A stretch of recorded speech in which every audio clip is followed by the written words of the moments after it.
نتیجے میں کل انہیں پانی سے افطاری کرنا پڑی، جبکہ مقامی مساجد سے اعلانات کے بعد قریبی علاقوں کے لوگ متاثرین کے لیے سحری لے کر آئے۔ خیرپور میں گیسٹرو کے باعث 3 افراد جاں بحق ہو گئے۔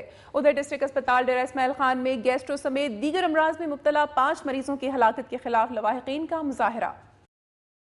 ہسپتال ذرائع کے مطابق خیرپور میں گیسٹرو کے باعث 3 افراد جاں بحق ہو چکے ہیں، جبکہ مریضوں کی بڑی تعداد اسپتالوں میں علاج کے لیے لائی جا رہی ہے۔ ادھر گزشتہ 2 دنوں کے دوران D H Q Dera Ismail Khan میں ڈاکٹرز کی عدم حاضری کے باعث گیسٹرو سمیت مختلف امراض میں مبتلا 5 مریضوں کی ہلاکت کے خلاف لواحقین نے احتجاجی مظاہرہ کیا اور اسپتال کے ایم ایس کے خلاف نعرے بازی کی۔ اس دوران مظاہرین اور ایم ایس کے درمیان تلخ کلامی بھی ہوئی۔ ایم ایس ڈاکٹر مثل خان نے ای ڈی او سے ڈاکٹر عاشق سلیم کو اسپتال کے حالات خراب کرنے کا ذمہ دار قرار دیا، جبکہ لواحقین کا کہنا ہے کہ اسپتال میں مریض تڑپ تڑپ کر جان دے رہے مگر کوئی پرسان حال نہیں۔ ادھر گجرانوالہ میں بھی گیسٹرو کی وبا پھوٹ پڑی۔ ڈسٹرکٹ اسپتال میں 24 گھنٹوں کے دوران علاج کے لیے لائے جانے والے 70 میں سے 3 مریض جاں بحق ہو گئے۔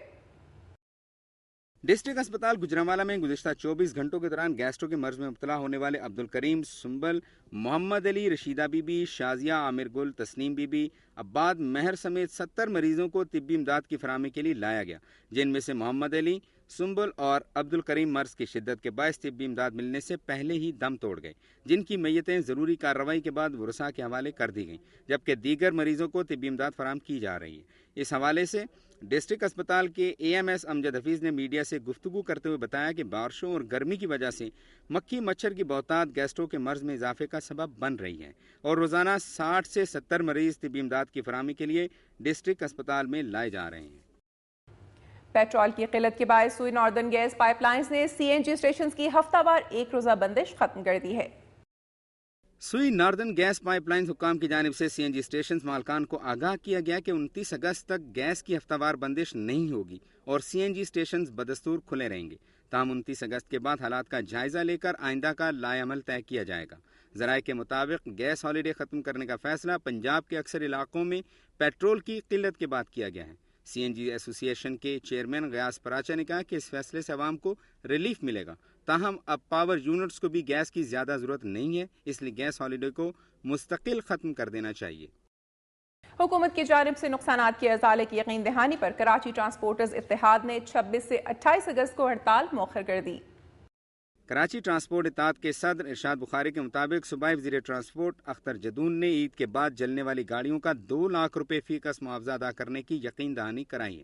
تاہم ملک میں سیلاب کے نتیجے میں اخراجات بڑھ جانے کے باعث محکمہ ٹرانسپورٹ نے ہنگامہ آرائی کے واقعات میں جاں بحق ہونے والے ڈرائیوروں کے ورثاء کو معاوضے کی ادائیگی اور زخمیوں کے علاج معالجے کے اخراجات برداشت کرنے سے معذرت کر لی ہے۔ ارشاد بخاری کے مطابق ٹرانسپورٹر حکومت سے ہر ممکن تعاون کے لیے تیار ہیں، تاہم اگر کیے گئے وعدوں پر عمل درآمد نہیں کیا گیا تو 26 ستمبر سے 28 ستمبر تک پہیہ جام ہڑتال کی جائے گی۔ لاہور میں وقفے سے بارش کے باعث نشیبی علاقوں میں پانی جمع ہو گیا۔ ادھر محکمہ موسمیات نے دریائے راوی میں طغیانی کی خبروں کو بے بنیاد قرار دے دیا۔ ایک بار پھر لاہور کے مختلف علاقوں میں ہلکی اور تیز بارش ہوئی۔ محکمہ موسمیات کے مطابق شہر میں 3 ملی میٹر جبکہ لاہور ایئرپورٹ پر 1 ملی میٹر بارش ریکارڈ کی گئی ہے۔ دوسری طرف محکمہ موسمیات نے بتایا ہے کہ دریائے راوی میں فی الحال کسی طغیانی کا کوئی خطرہ نہیں ہے اور بھارت کی طرف سے نارمل پانی آ رہا ہے۔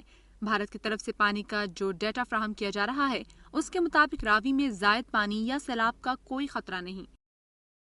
نظر میری دھرتی میری دنیا میں پیش کی جانے والی خاص خبروں اور رپورٹس کی ایک جھلک آپ نے ملاحظہ کی۔ اب آپ کو لیے چلتے ہیں سندھ کی دھرتی کی جانب اور نظر ڈالتے ہیں صوبے کی چند اہم خبروں اور رپورٹس پر۔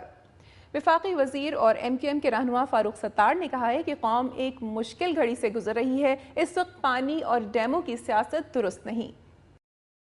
حیدرآباد میں لطیف آباد کے بچاؤ بند پر پریس بریفنگ کے دوران انہوں نے کہا کہ خدمت خلق فاؤنڈیشن، ٹی ایم اے کے اہلکار اور ایم کیو ایم کے کارکن پتھروں اور مٹی کے بیگوں سے دریا سندھ کے کمزور پشتوں کو مضبوط بنانے میں شب و روز مصروف ہے تاکہ جب پانی کوٹری بیراج پہنچے اور سمندر کی جانب رواں ہو تو کسی ممکنہ مشکل سے بچا جا سکے۔ انہوں نے کہا کہ راجن پور، مظفر گڑھ، لیا، جیکب آباد اور ملک کے تمام متاثرہ علاقوں میں پہلے سے تیاریاں کی جاتی تو اتنا نقصان نہ ہوتا۔